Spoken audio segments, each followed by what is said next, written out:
I'm a student of history, Islamic history especially, was on the Prophet, or Prophet peace be upon him, the state of Medina, which he created. Now, why do I say the state of Medina? Because the state of Medina laid the foundation of one of the greatest civilizations in the history of mankind. The principles that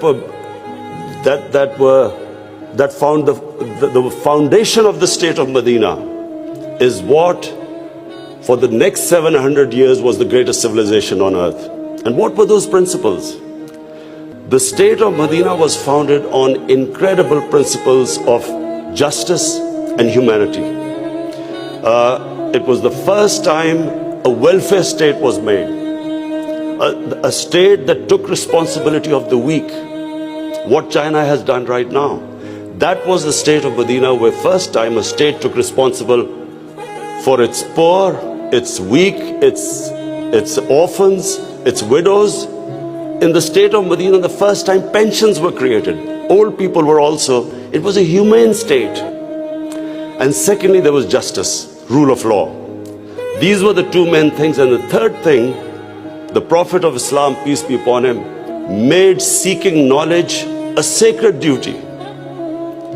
The word was that even if you have to go to China to seek knowledge, you must. Those days going to China meant not coming back. So the emphasis on seeking knowledge. For the next 700 years, all top scientists were Muslims. And that was the state of Medina. It laid that foundation. And then the way minorities, other religious people were treated. The Prophet signed famous, the Misaq-e-Medina.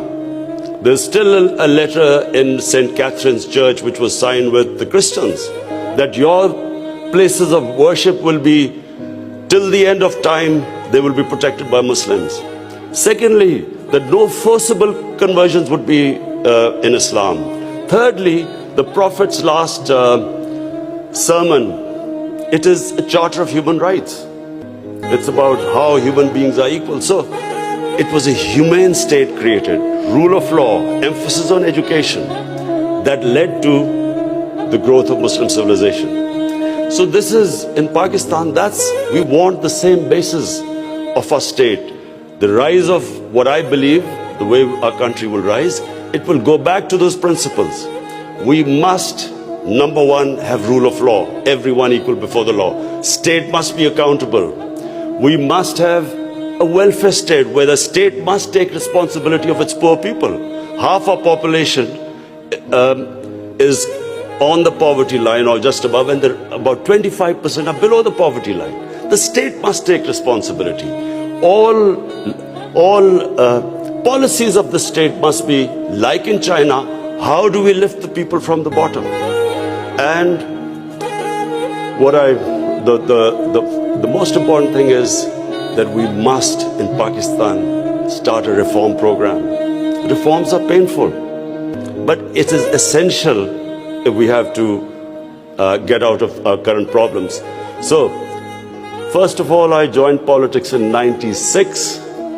From '96 to 2013, there was a very small party. Most of the time it was one step up and 3 steps down. The first election I contested, we were wiped out. Second election, 5 years later contested, we had only 1 seat.